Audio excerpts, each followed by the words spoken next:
I found myself dressed as the notorious ex-wife of a big shot from a romance novel after a car accident. Quickly realizing the tragic fate of the original wife, I promptly signed my name on the divorce agreement. The CEO's face turned dark. "Amy, have you really thought this through?"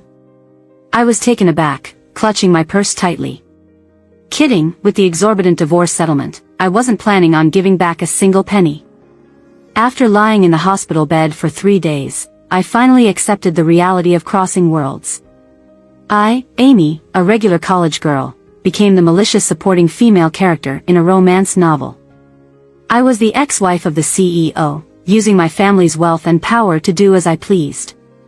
I met the male lead, Jackson, at the college opening ceremony and became obsessed with him, using all means to pressure him into marrying me.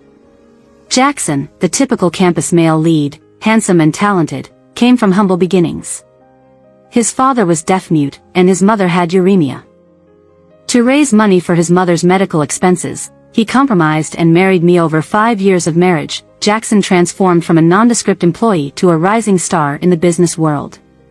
However, our relationship deteriorated over time.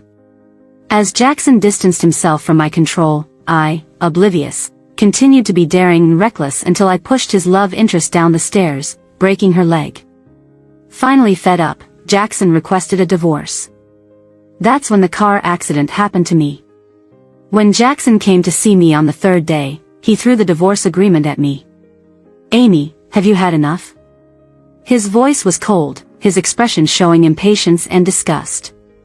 Even so, seeing his face clearly, my heart still skipped a beat. No wonder the original host went crazy over this handsome face.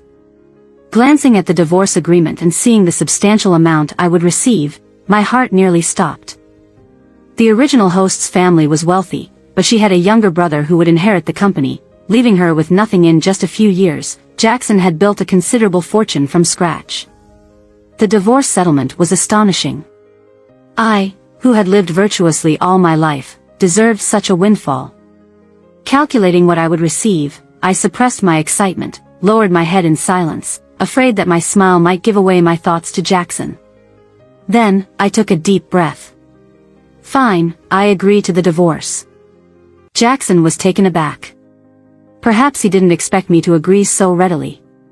Not wanting to miss the opportunity, before he could react, I quickly signed my name on the divorce agreement. Jackson seemed to sense something amiss, furrowing his brow. "You."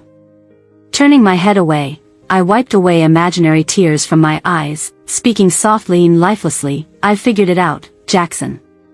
Let's move on from each other." It became quiet behind me for a while.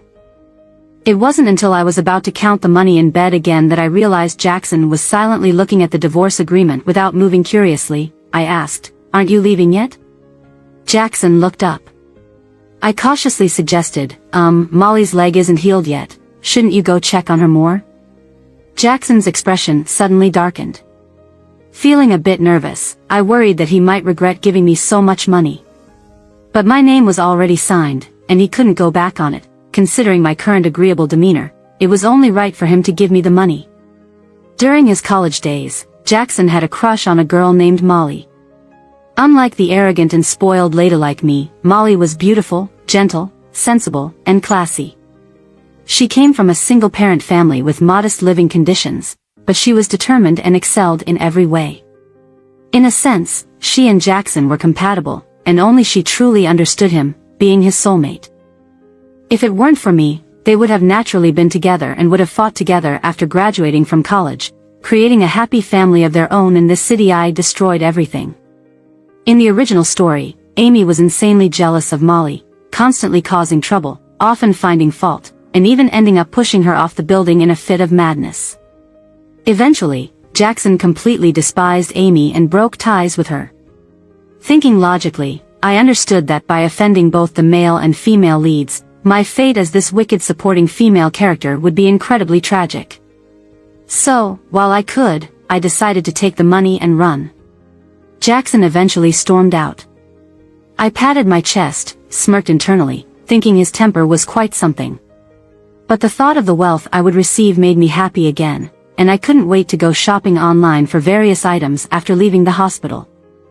Just as I was thinking about it, I suddenly received a message on my phone from Evan. Heard that Jackson finally mustered the courage to visit you today? The tone was mocking. Evan was Amy's childhood friend, a playboy who excelled in whining and dining during regular days. He didn't like Jackson, and the feeling was mutual. Their families interacted often, with his father belittling Jackson numerous times, which made Evan even more intolerant of Jackson. He often scolded me for being too romantic, telling me to go dig wild vegetables in his garden. This time, he seemed to be here to make fun of me again. But did I care? Yeah. I thought about it, sent him the divorce agreement directly, and said, "I'm single starting today. Take me out to eat." He called immediately, starting off with, "Are you crazy? I'll go through with the divorce registration once I'm out of the hospital." Luckily, my injuries from the car accident weren't severe, just a bump on the head, a minor concussion. Isn't that worth some acknowledgement? Evan stayed quiet for a moment, then suddenly chuckled. "All right, Amy, what kind of acknowledgement do you want? Heard you opened a new bar." A week later, I changed into a strapless sparkly dress and glamorously left the hospital. Evan, smoking a cigarette, tossed a coat over to me. "Put this on, what's with this outfit in the hospital?" I rolled my eyes at him. "You don't understand, today's a special day." Evan ignored me, turned to leave, only to unexpectedly bump into Jackson. Jackson's gaze landed on the coat I was wearing on my shoulders, his eyes cold. "You're here." I walked over, flashed him a smile, and asked, "Where's the car?" Jackson's expression softened slightly. "In the parking lot." "Let's go." Evan spoke up, tilting his head and squinting at me. "Amy, you're not riding in my car?" I waved my hand. "Oh, I have to go with Jackson first to handle the divorce registration. It's more convenient to take his car." I urged Jackson, who suddenly froze up. "What are you standing there for? Let's go." Evan laughed. "Yeah, this is serious business, don't delay." Jackson scoffed. "Amy, you can't wait to sever ties with me, can you? But you were the one who brought up the divorce, right?" I admitted honestly, "Mainly, I have other plans for the evening, and I thought it's better to resolve this early and not waste your time." Jackson had always been busy, rarely coming home. I knew he didn't want to see me, and I had no interest in continuing the entanglement either. It's better for everyone to go their separate ways happily. As we waited in line during the weekday with not many people around, it didn't take long for me and Jackson to be next. But just as we were about to enter, Jackson's phone suddenly rang. I glanced. It was Molly. Jackson stepped aside to answer, and I faintly heard him speaking calmly and patiently. "You're still outside, is everything okay?" He had never spoken to Amy with such a tone. This marriage had been a forced situation from the start, 5 years of constant friction and difficulty even in sharing a meal together. How come he's now showing such care and tenderness? The staff reminded us, "Are you still going to proceed?" I shook my head, feeling a bit sorry for the original owner. She seemed to hold no place in Jackson's heart. "Jackson," I called out, "let's process my documents first this time, okay?" Jackson, always putting Molly first, remained indifferent to my tears and pleas. The original owner must have been foolish to think she could compete with Molly. And Jackson, he could be open and honest about us now and be with his true love soon. Jackson's expression froze as he spoke on the phone. "Let the doctor check you first, I'll be there soon." 20 minutes later, holding the divorce certificate, tears welled up in my eyes. From now on, shopping, traveling, drinking, I'll live a happy life. I sincerely said to Jackson, "Thank you, Jackson. Goodbye. Thank you for your money, and never see you again." Walking out, I saw Evan. He drove a flashy red Ferrari, impossible to miss. I happily walked over, feeling rich. I wanted to splurge. Then, I heard Jackson's somewhat hesitant voice behind me, "Amy." I quickly turned back. "Anything else?"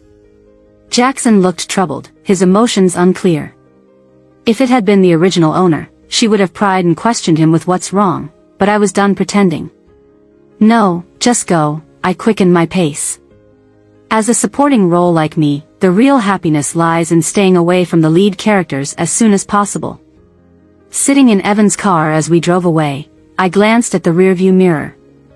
Jackson stood there, surrounded by people, yet looking unexpectedly lonely. Now that I'm no longer a bother, he's finally free, right? Evan glanced at me, regretful.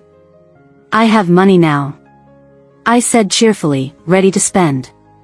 Evan was exasperated. I thought you loved him so much before, but now, you seem delighted after the divorce. Isn't it obvious? I replied, looking at my face in the mirror at 28, with a few more wrinkles. I was still pretty and most importantly, wealthy. He didn't love me, so I stopped loving him, I explained as we waited at a red light. Evan turned to me, studying me for a while before speaking. You've changed after the accident. My heart skipped a beat, and I remained quiet for a moment, shrugging. Maybe a near-death experience changes a person. Evan looked puzzled, then smiled. Maybe it does. Alright, I'll foot the bill for your spending tonight. 2 hours later, Evan regretted his offer. He frowned. Had enough yet? He was referring not to alcohol but to the young men at the bar. I raised my glass to him. Come, join me for a drink. I patted his shoulder and pointed to the charming guys around us. Look at them, sweet and handsome. Aren't they all better than my ex-husband? Evan chuckled. Are you finally seeing clearly? A slim and handsome young man came over to pour me a drink, politely asking, would you like to try this? Yes, please. I responded eagerly, but Evan snatched the glass away. No mixing drinks for you. You just got out of the hospital, and I don't want to call an ambulance later, he scolded, giving the young man a warning look. The young man apologized quickly. I'm sorry, I didn't know. It's okay, it's okay. I'm happy today. I waved it off. Then, I teased Evan, you know, when your girlfriends feed you drinks, you enjoy. But when it's me, you're suddenly cautious. Evan chuckled. Not quite the same, is it? I exclaimed, why not? I'm a newly rich woman, and I can do whatever I want. Suddenly, Evan asked, do your family know about this? I froze for a moment. Before I could answer, Evan seemed to understand. I knew you wouldn't dare to tell them. Not that you didn't want to, but you couldn't. The original owner and her family didn't have a good relationship, with her parents being traditional and favoring her brother over her. She had rebelled against them, especially when marrying Jackson. Later, when Jackson succeeded, her family's attitude changed drastically but still criticized her for the conflicts with Jackson. In any case, this divorce certificate in my hand, what do I have to fear? The days that followed were even happier than I had imagined. I had all of Jackson's things packed and sent away. The villa, originally a wedding gift from her parents, was not where Jackson wanted to stay overnight anyway. Maybe every corner here reminds him of the humiliation Amy once brought to him. At first, he mostly lived at the company, but as his career took off, he bought an apartment near the company. The previous owner had visited once and coincidentally saw Molly there. Even though Molly quickly explained that she was just seeking shelter from the rain, given Amy's temper, how could she not be angry? They had a big fight that time and didn't talk to each other for a month, but Amy couldn't stand it and eventually compromised. After all, her heart and eyes were only for Jackson. Now, in this luxurious 3-story villa, it's all mine. Jackson doesn't have much here, but even after clearing it out, I still feel a bit empty. So, I immediately headed out for some shopping. Soon I was shopping in my favorite stores. This one, not this one. Pack up the rest for me. Okay, Amy. The store manager was all smiles. She was happy, and I was happy too. A few salespeople followed me, carrying my stuff. But as soon as we stepped out, we ran into Jackson. When he saw me, he was stunned. And I had already seen Molly following behind him. It seemed that her leg injury had improved enough for her to come window shopping at the mall. Jackson's lips moved and he actually took the initiative to speak. Her mother's birthday is coming up, so I brought her here to pick a gift. I blinked. Why was he telling me this? I didn't care. Out of politeness, I just nodded politely. But before I could even take a step to leave, Molly spoke up too. She seemed a bit apologetic. Amy, sorry, my leg is still not very convenient, so I let Jackson help me come here. I see you've bought a lot of stuff. Is it hard to carry? Shall I let Jackson give you a ride? I'll be fine on my own. By bringing Jackson to help me, she hinted not to be jealous and graciously passed him to me. I smiled and said, "No need, my car is downstairs. Besides, this is a personal matter, so I won't bother Jackson." Molly widened her eyes slightly. What? I was also surprised and looked at Jackson. Jackson, you haven't told Molly yet, we're divorced already, right? Molly looked at Jackson in shock. Jackson's jaw tensed, his face turning a bit ugly. I don't like to flaunt personal matters, haven't I thrown a few divorce parties? Why are you so petty? Molly also seemed surprised to receive such a bombshell, opened her mouth. Jackson, you and Amy are all ready. Why didn't you tell me? Hearing her voice, Jackson seemed to remember her presence. His brow furrowed, hesitated for a moment, then explained in a low voice, I've been really busy lately. In the past, he used this excuse most often on Amy, never thought the tables would turn, and Molly would also be treated this way. But a main character and a supporting role are different after all. For Molly, this phrase means a huge piece of good news. She glanced back and forth between me and Jackson, stuck out her tongue apologetically. Sorry, I didn't know before, I didn't mean to bring it up. Amy, you don't mind, right? Of course, I don't mind, it's just an irrelevant man. Well then, you two carry on shopping, my salesperson will carry my things, which are pretty heavy, so I'll head off now. As I took a step, Jackson suddenly said, Wait, I turned back. Jackson, what else? Jackson frowned, still not used to my sudden change in attitude towards him. Mom said you hadn't visited her in a while. Jackson's voice lowered, seeming reluctant, but had to say, if you have time, go see her. He was talking about his mother who had kidney disease. Unlike Jackson, his mother had always liked Amy. Because Jackson never told her that he was forced to marry Amy. In the old lady's heart, Amy, the rich girl, didn't mind Jackson's family conditions and was devoted to him, so she naturally liked Amy. In the beginning of their marriage, to please Jackson, Amy had always taken care of his mother proactively to win her favor. She knew this was her last card. Jackson was filial, even if just for this reason, he wouldn't easily fall out with her. But by laying hands on Molly, troubling on his bottom line, Amy lost this last trump card. After thinking for a moment, I agreed. All right, tomorrow then. Jackson looked relieved, naturally added, I'll come pick you up tomorrow morning. I smiled at him, dangled the car keys. No need, I'm capable, I can drive myself easily, so I won't trouble you. Both Jackson and Molly's expressions froze. Early the next morning, I set off for the nursing home. This high-end nursing home was located in the suburbs, well-equipped, with good service, and of course, very expensive. Amy, you're here. The caregiver greeted me politely, knowing I didn't get along well with Jackson and thus was quite distant with me. How can you call me that again? Jackson's mother was lying in bed. Long-term kidney disease had made her skinny. Physically weak, but in recent years in the nursing home, she had improved quite a bit compared to before.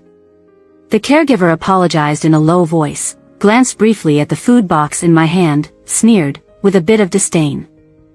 Not even a caregiver looked favorably on my act of kindness because she knew that no matter what I did, it would only stir Jackson's disgust. Amy. Jackson's mother saw me and smiled kindly, saying, It's been a while since I last saw you. I sighed inwardly. Amy had only been using her from start to finish, but she took it to heart. The old lady didn't do anything wrong. A little bit. I brought you some chicken soup, try it later. But she held my hand, looked at me for a long while, and asked gently, Is Jackson's child making you angry again? I shook my head, but she didn't believe. She sighed helplessly. Jackson has been stubborn since he was a child, and he always keeps things to himself. If he upsets you, tell Mom, and she'll talk to him for you. I felt even more guilty. I had planned to tell her about the divorce, but now I couldn't bring myself to say it. I had dinner with her and talked for a while.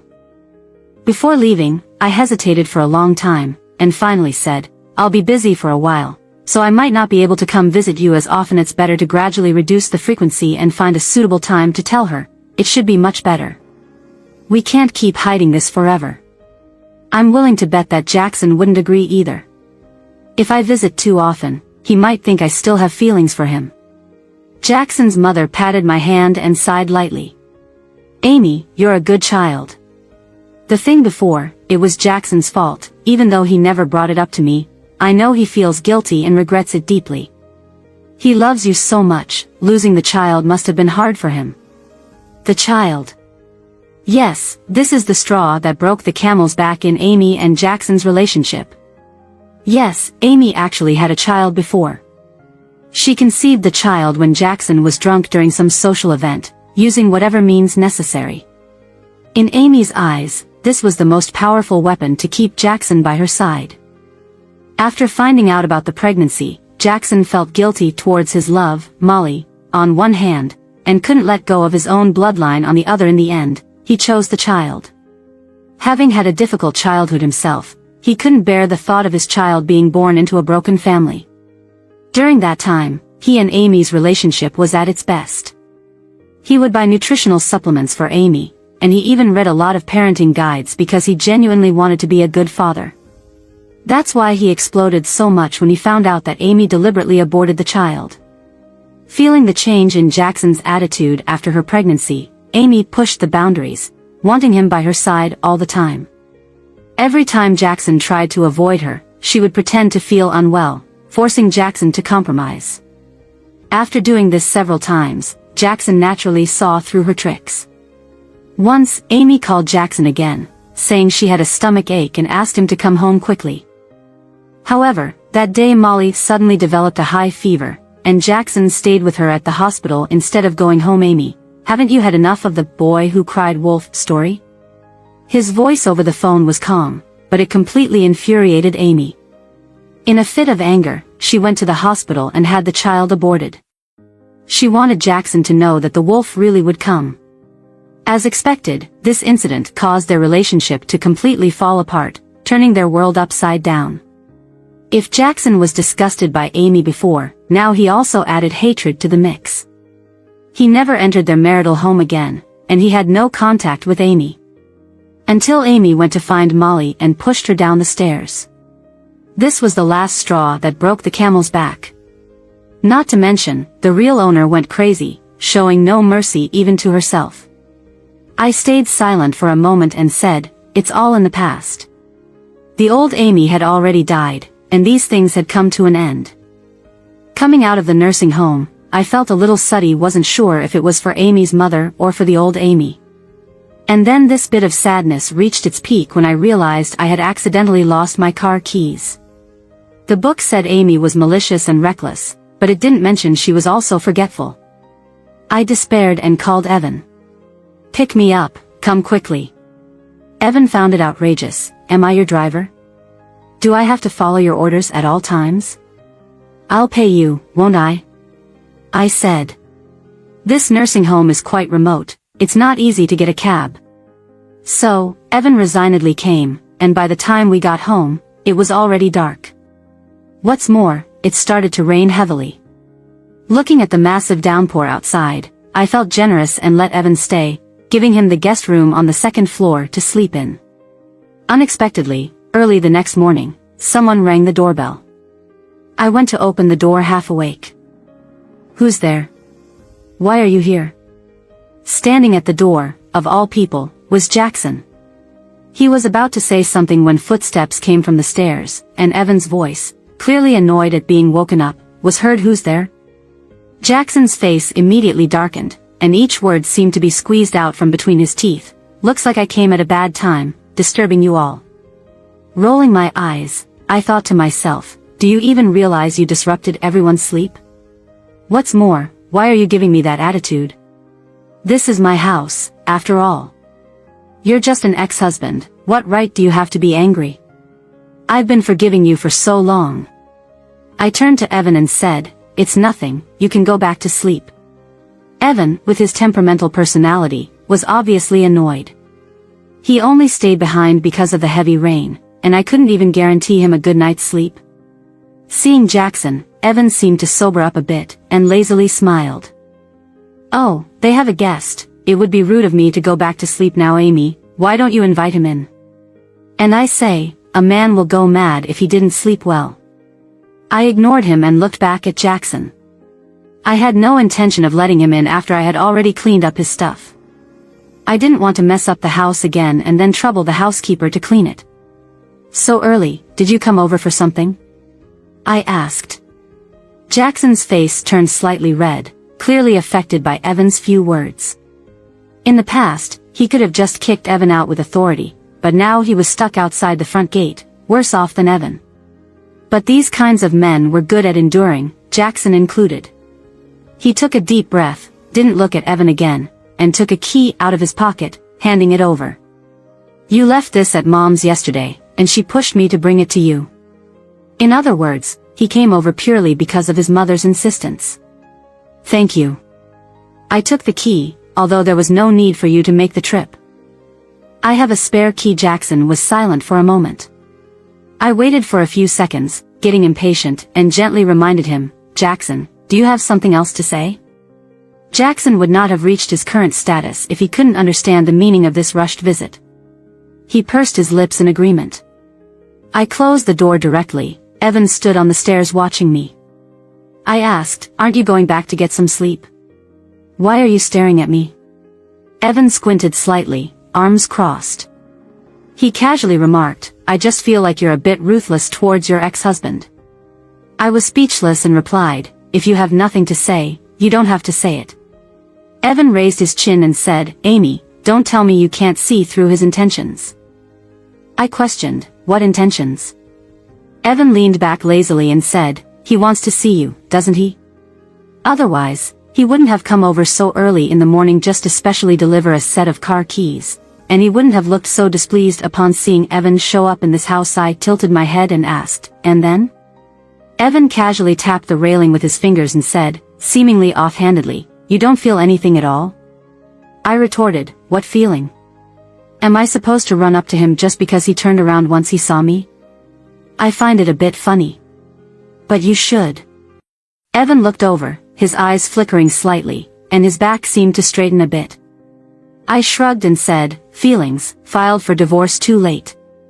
If I had known what kind of person he was, I should have given up on him sooner. Such a waste of my time." Evan seemed surprised by what I said, looked at me for a moment, and suddenly chuckled.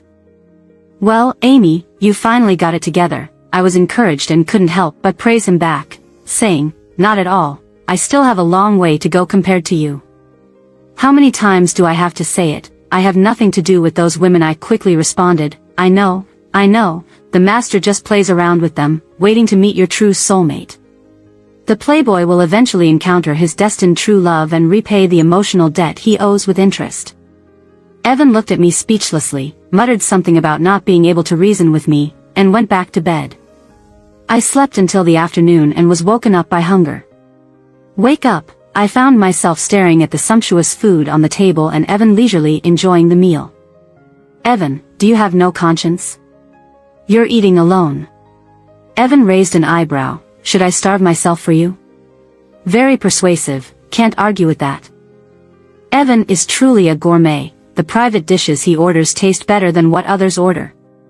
"Oh, your parents called me. They said they have something to tell you but you haven't been picking up," Evan suddenly mentioned. I nodded while picking up a piece of stewed ribs. "I know."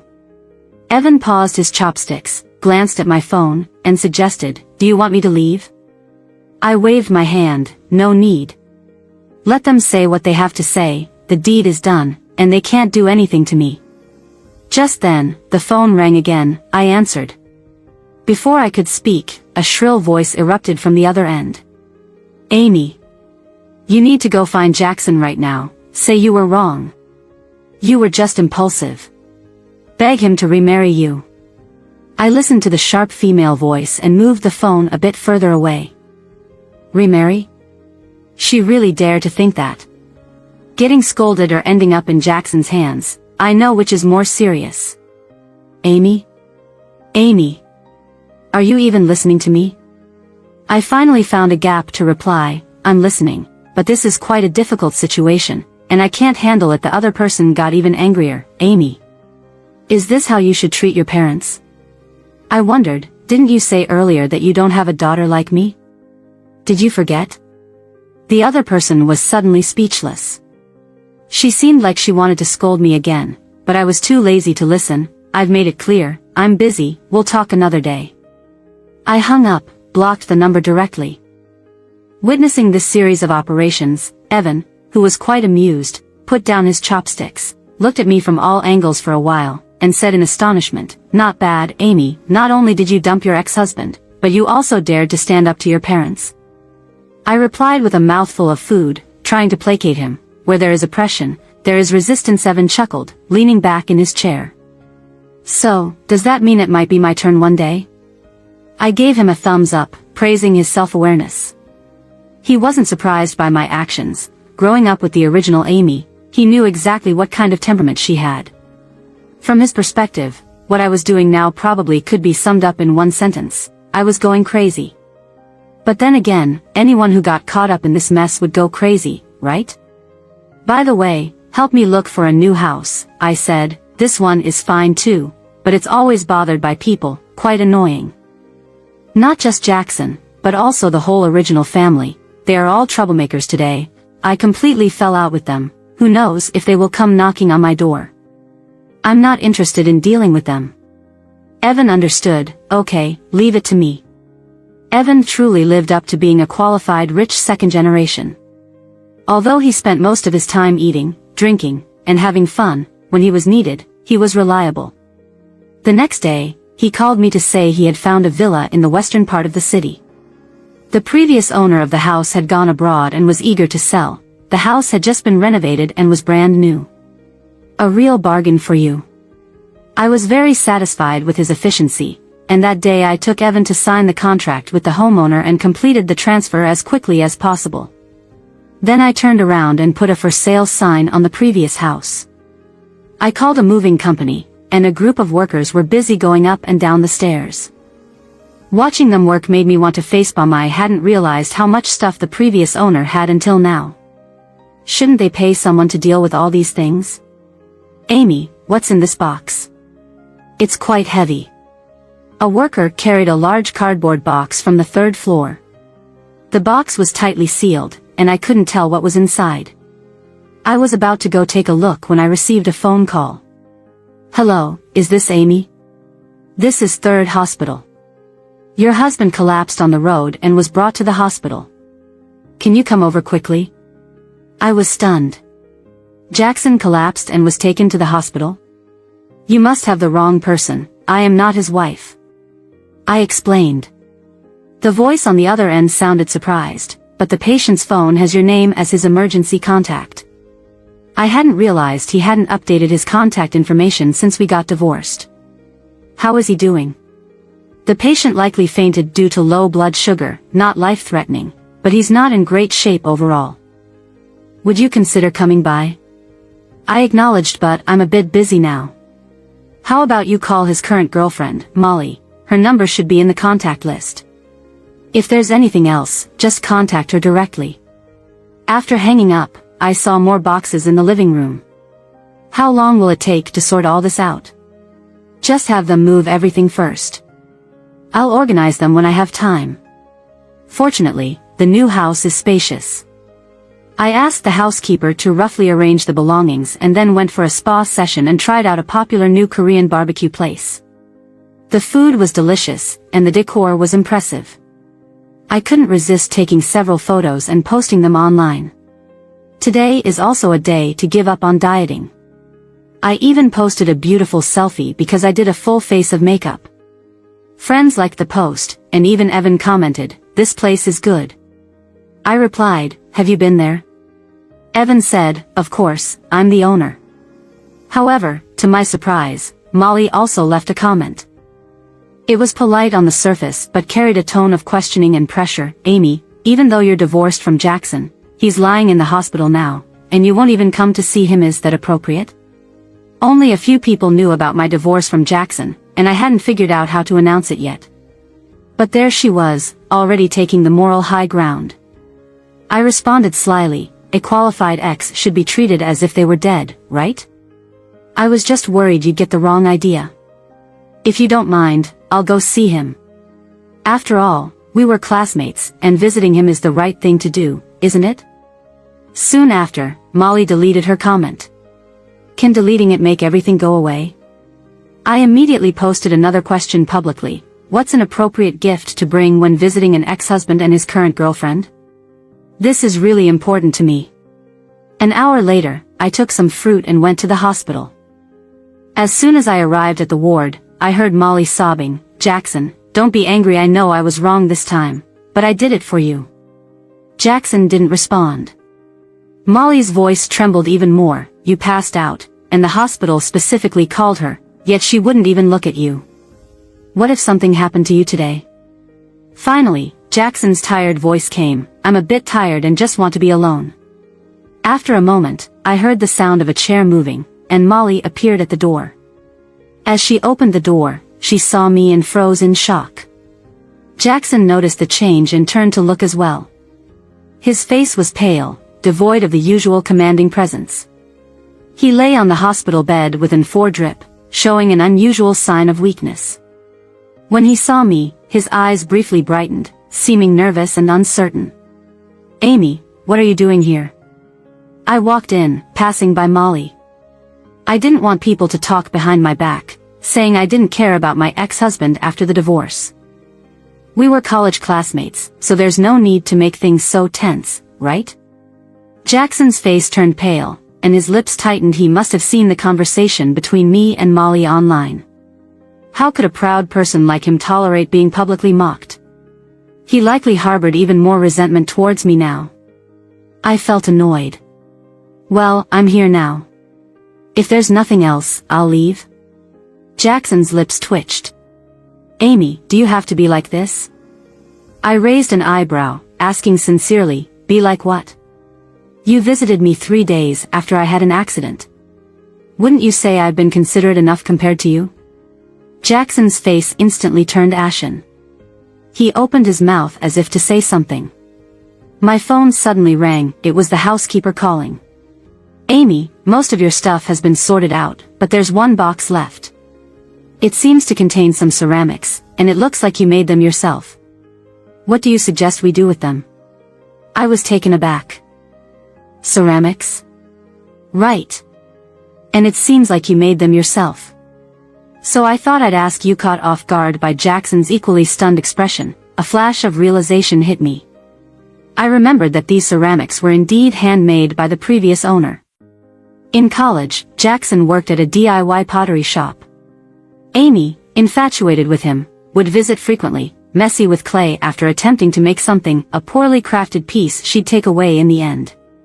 She enjoyed it, not caring how embarrassing it looked. Eventually, Jackson couldn't stand it and told her what she did was wrong. Amy immediately took the opportunity to challenge him. "Then teach me yourself." Jackson was not willing, but Amy was generous and a VIP customer at the store, so he couldn't offend her. It wasn't until later when Jackson resigned that Amy stopped. That box of art pieces was collected like this. "It's not anything important, just throw it away." "I don't care," I said indifferently. "Wait," Jackson suddenly spoke, "you're moving?" This man's IQ is occasionally on point. Jackson furrowed his brows, asking, "Where are you moving to?" "Why so suddenly?" I couldn't help but chuckle. "Jackson, how many times do I have to remind you, we are already divorced? What I do and where I live has nothing to do with you." Jackson suddenly choked up, as if he heard something he couldn't accept, clenching his fists tightly, veins popping out. After a while, he seemed to finally compromise, saying softly, "If you don't want those ceramics, I can have someone pick them up." I looked at him strangely. "Those are mine to begin with. I'll keep them if I want, and throw them away if I want." I don't know why this sentence hit Jackson's sore spot, the last glimmer in his eyes suddenly dissipating. Like a weak flame in the wind, finally blown out. Molly walked over worriedly. "Jackson, are you okay?" Jackson slightly turned his head, avoiding her hand. Molly froze in place, feeling awkward. But I had zero interest in this drama, so I turned around to leave unexpectedly. Just as I stepped out, I was stopped by a doctor. I looked up and saw a woman in her 40s examining me. Then, she seemed to recognize me, smiling and asking, "Feeling unwell recently? Here for a checkup?" I was a bit confused. Then I noticed her name tag, Chief Obstetrician and Gynecologist. A guess formed in my mind. The only thing Amy had in common with her must have been the incident with the child before. "Thank you for your concern, but I'm fine. I'm here to visit a friend today," I replied vaguely. She seemed relieved. "That's good. Your body is inherently weak, and the miscarriage last time had a significant impact on you. You need to be extra careful now." Glancing around, she asked, "Is your partner not with you this time?" I was stunned. These two short sentences contained so much information. Miscarriage. Miscarriage? Didn't Amy intentionally abort herself out of jealousy? How did it become a miscarriage due to emergencies? And about the partner, right? It seemed that Evan was the first to arrive at the hospital that time. "What are you doing?" Just when I was bewildered, Molly's exclamation came from behind me. I turned around to see Jackson pulling out the needle himself, pushing Molly aside and striding over. He stared at the female doctor intently, his voice unusually tense. "What did you just say?" She is?" The doctor was also confused by this scene. "Who are you?" Jackson pursed his lips, seemingly unsure how to answer that question. I quickly explained, "My ex-husband. The person who came with me to the hospital earlier was my friend, not my partner." The doctor's brows furrowed, seemingly incredulous. "So, that child is yours? Your wife had vaginal bleeding in the early stages of pregnancy, had a miscarriage due to fetal arrest, and you had no idea at all?" I can't remember how I got home. Because I was completely shocked by this sudden news in the study, I sat for a while, unable to help but lower my head and touch my flat belly. How could this be? The book clearly wrote that Amy deliberately aborted the child out of jealousy. How did it turn into a miscarriage due to fetal arrest? I don't know why, but thinking of this, a part of my body seemed to ache along with it.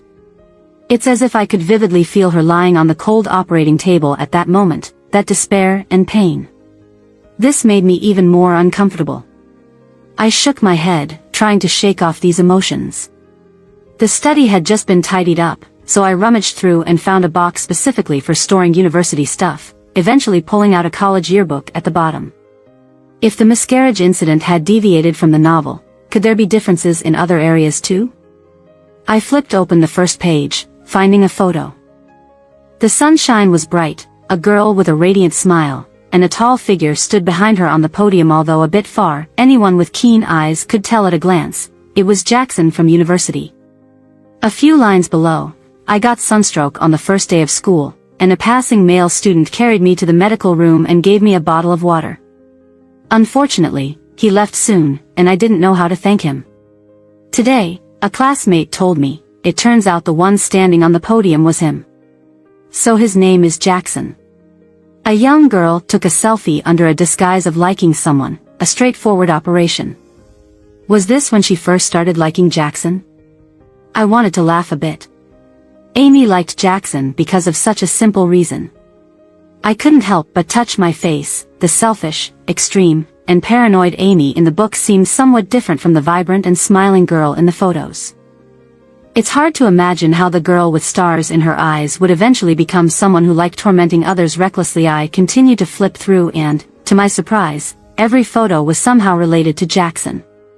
Him lecturing in the lecture hall, wiping sweat off at the basketball court, eating alone in the cafeteria, and working earnestly at the pottery shop, occasionally with brief captions written beside these photos. His chosen courses are so boring, he can't understand them. How can someone be so good at studying and basketball at the same time?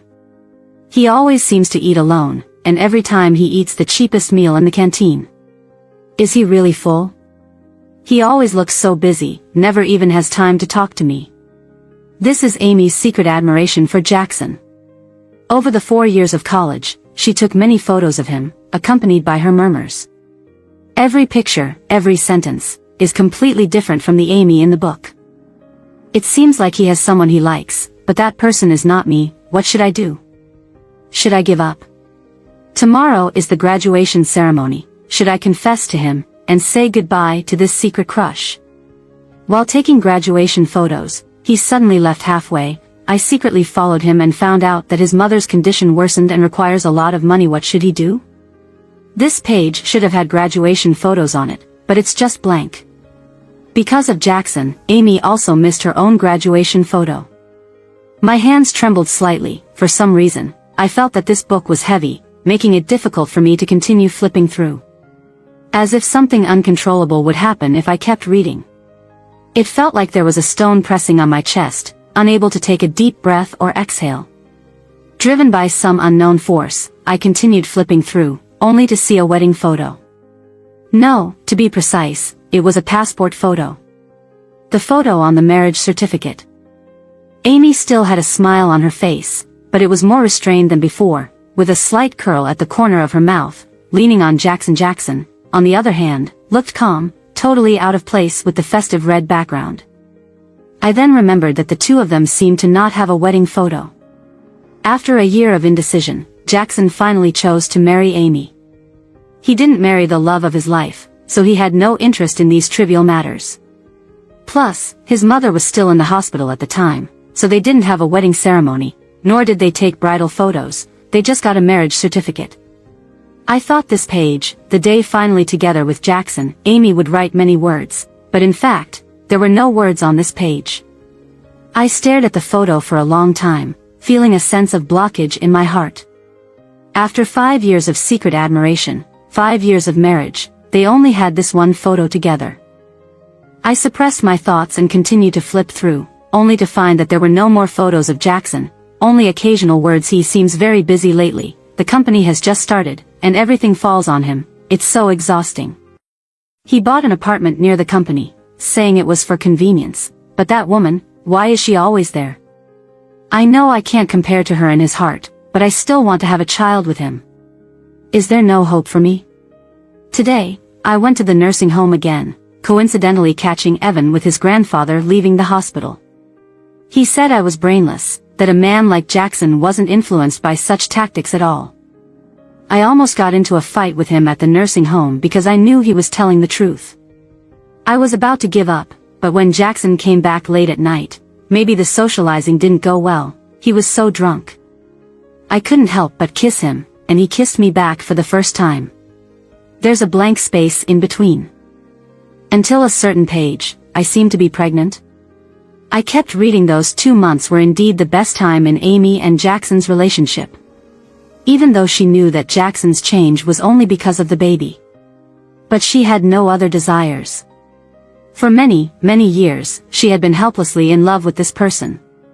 She once thought that he was the light in her life. She wanted to draw warmth and affection from him, but she was wrong from the beginning. And all these seemingly beautiful illusions were finally shattered mercilessly. On the last page, there was an ultrasound image. The paper was a bit wrinkled, and the small line of text below had blurred, as if it had been wet with water before. Baby, I'm sorry, Mom is useless. Like a thunderbolt suddenly striking down, a stinging sensation enveloped me, my whole body went numb, and my fingertips were icy. Countless images flashed back in my mind, crazily rushing, as if to swallow me whole. I felt like a dying fish right before a heavy rain, trying to surface to breathe, but being carried away by even bigger waves, unable to breathe, unable to move. I finally remembered, I didn't wear a mask. I am Amy. The phone suddenly rang, amidst the silence of the study. It was particularly piercing. I came to my senses. It was a call from Evan. I answered the call. Before I could speak, Evan directly asked, "Did you go see Jackson at the hospital today? He had a flight out this afternoon, so he shouldn't know what's going on here. Even though I posted those comments on social media, he shouldn't know so much. Even the timing was clear." Yes. I didn't deny it. How did you know? He was quiet for a moment, then said in a deep voice, "Jackson called me, asked about some things related to you." It was a tactful way to put it, but I had a vague idea that Jackson must have asked him about the day I had a miscarriage. Well then. I nodded, not planning to inquire further. Listening to my calm tone, Evan seemed to realize that he had gone a bit overboard. It's late, you're not asleep yet? He softened his tone and changed the subject. I was about to say something when I heard the doorbell ring. The person who came was Jackson. I hung up on Evan, went downstairs to open the door, but didn't let him in.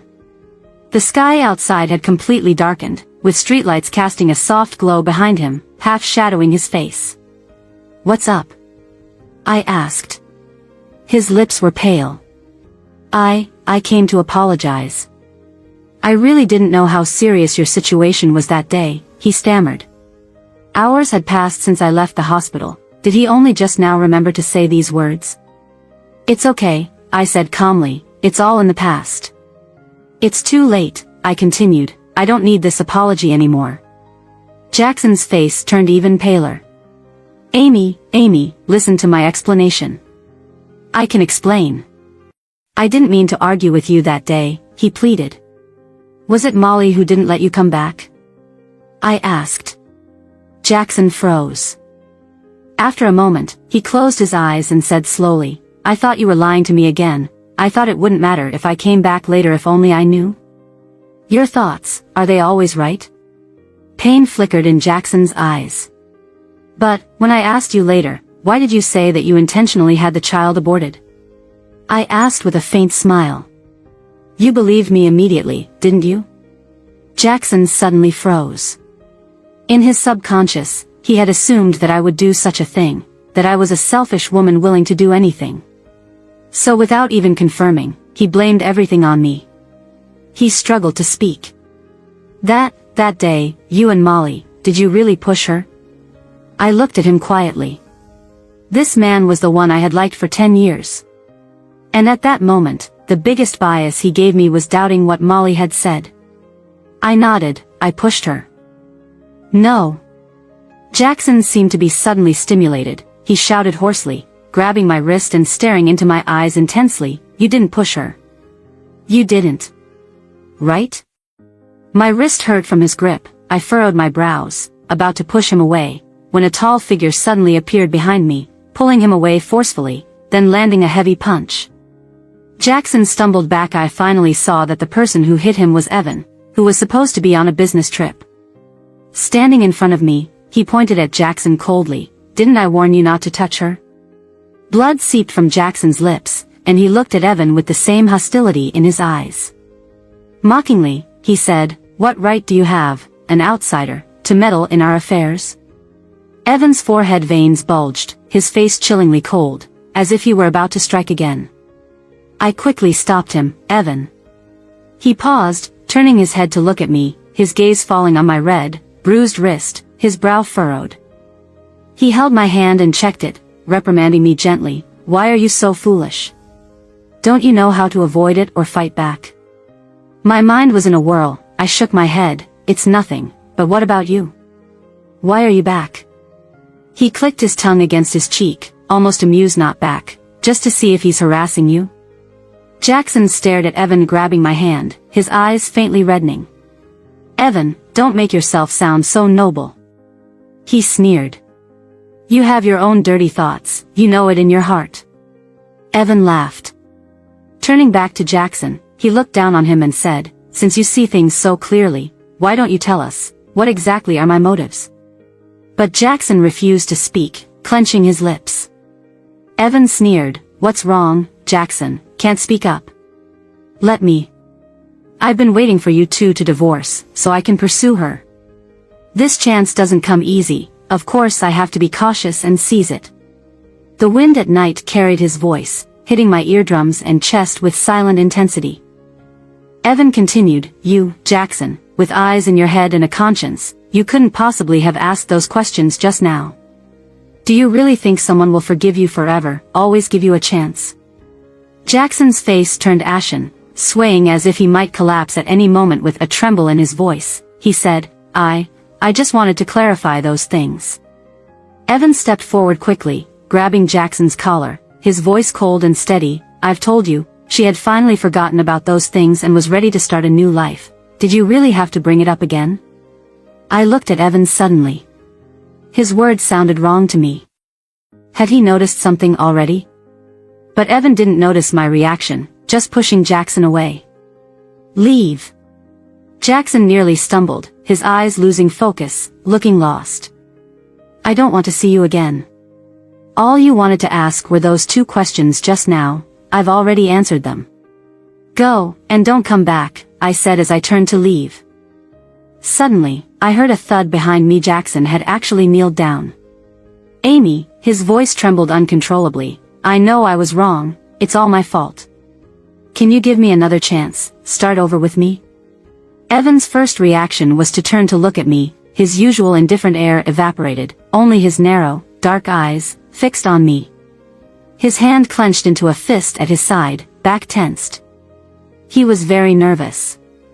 Jackson was waiting for my answer, and so was he. I turned around, quietly looking at Jackson. Jackson, I just told you I pushed Molly, why did you react that way? He looked bewildered. I smiled. After we lost the baby, you stopped caring about me, so I blamed everything on Molly, harboring deep hatred towards her. So I called her, arranged a meeting, and when she wasn't paying attention, I pushed her down the stairs. Isn't this logical and fitting with your usual impression of me? Jackson shook his head. No. I continued, we've been married for 5 years, and I've always been selfish and willful, unlike Molly, who can charm you. I only bring trouble. I can't help you and I always want to possess you. I've been so immature. Isn't that what you think? Jackson's face turned even paler. I added softly, even this marriage itself was forced by me.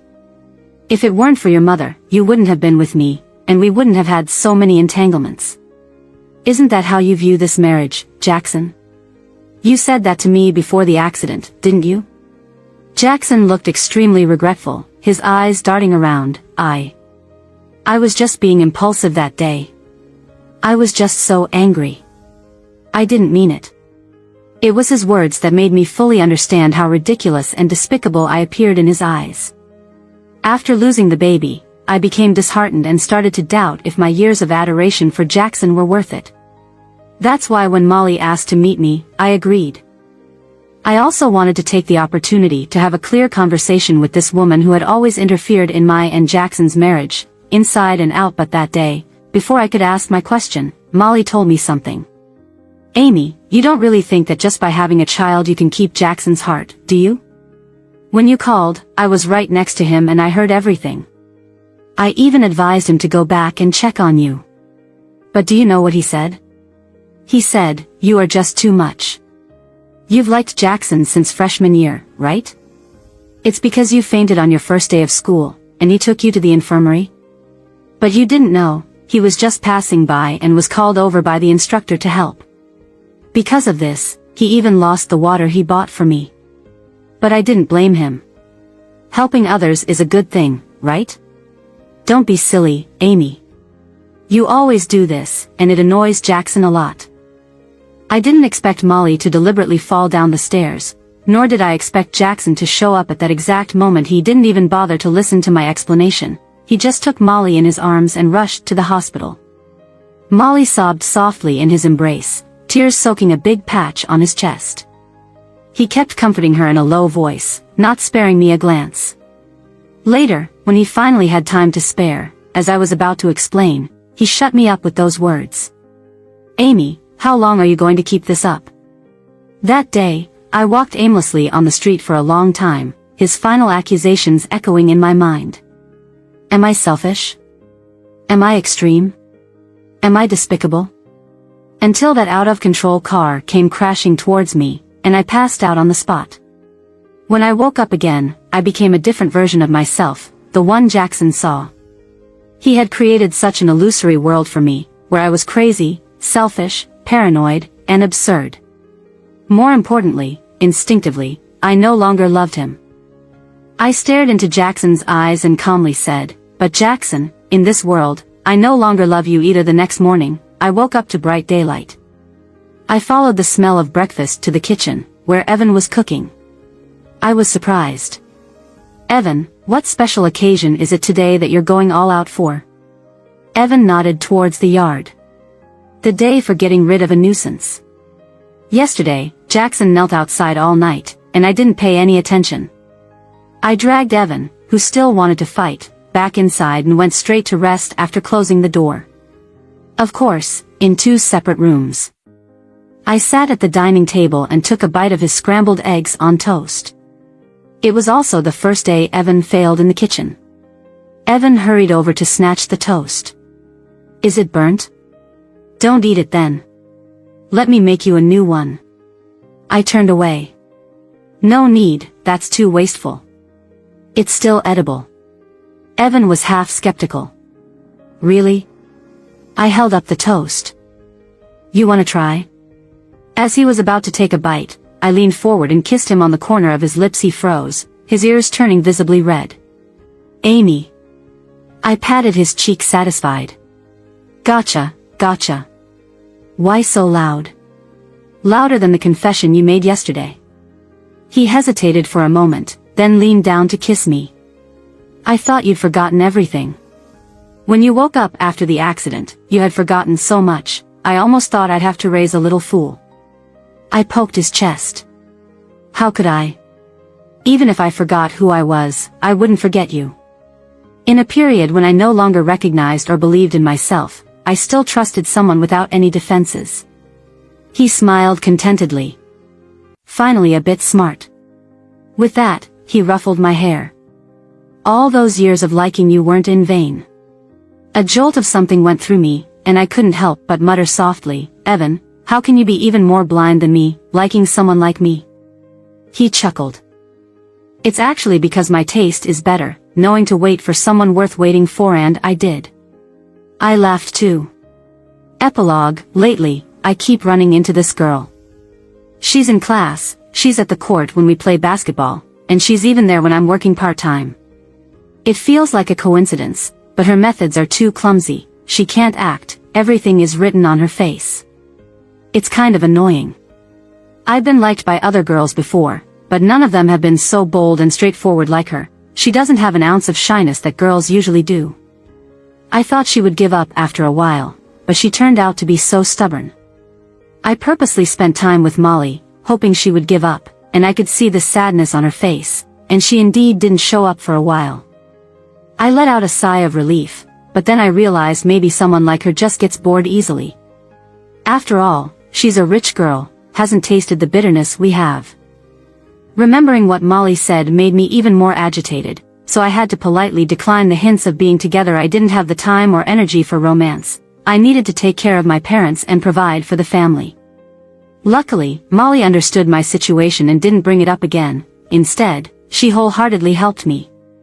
But fate likes to throw surprises. My mother's condition worsened, requiring a hefty medical bill. Just when I thought I had reached a dead end, that girl showed up again. What do you want? I asked. She shook her head. I chuckled internally, not sure if it was directed at her or myself. Let's be together, I heard myself say. I knew what she wanted, yet she still pretended. But I had no choice, I needed the money. Her relationship with her family wasn't good, so she kept sticking to me. But I was too busy, no time to pamper her. Gradually, she contacted me less, and I thought she had matured, only to find out she had been causing trouble with Molly. I warned her multiple times, but she never admitted it, always leaving with red eyes. Finally, she calmed down, and I felt relieved, only to see her chatting with another man at the nursing home. It was Evan, I knew him, her childhood friend, matching her in status. I, being a man, could read his intentions towards her. She never bickered with me like she did with him. How could she do this? Saying she likes me yet being with another man? She probably thought I was drunk that day, but I realized I wasn't. I don't know where that possessiveness came from, even I didn't anticipate it. When I found out she was pregnant, I strangely relaxed. Having a child meant we had to be together, right? But I never expected her to have an abortion. Did she want to draw a clear line with me, to escape from me? Everything fell apart, slipping out of control. I don't know how those words came out of my mouth. I might have gone insane. When she signed her name on the divorce agreement, I finally realized, I had truly gone mad. How could I let her go? I couldn't let her go. But by the time I came to my senses, it was too late. I fired Molly, leaked the information about her taking kickbacks and selling company secrets, making her unable to survive in the industry. She begged outside my door for days and eventually left the city, disappearing without a trace. I couldn't bring myself to change her contact name in my phone, but one day, when I drunkenly dialed, I found out it was a disconnected number. Later, I heard she and Evan had a grand wedding. I finally understood one thing: I had completely lost her. It was pouring rain outside, the dampness seeping into my heart. It's me, I'm the one at fault. I'm the one who lost her. I'm sorry. Please, let's not meet again next time.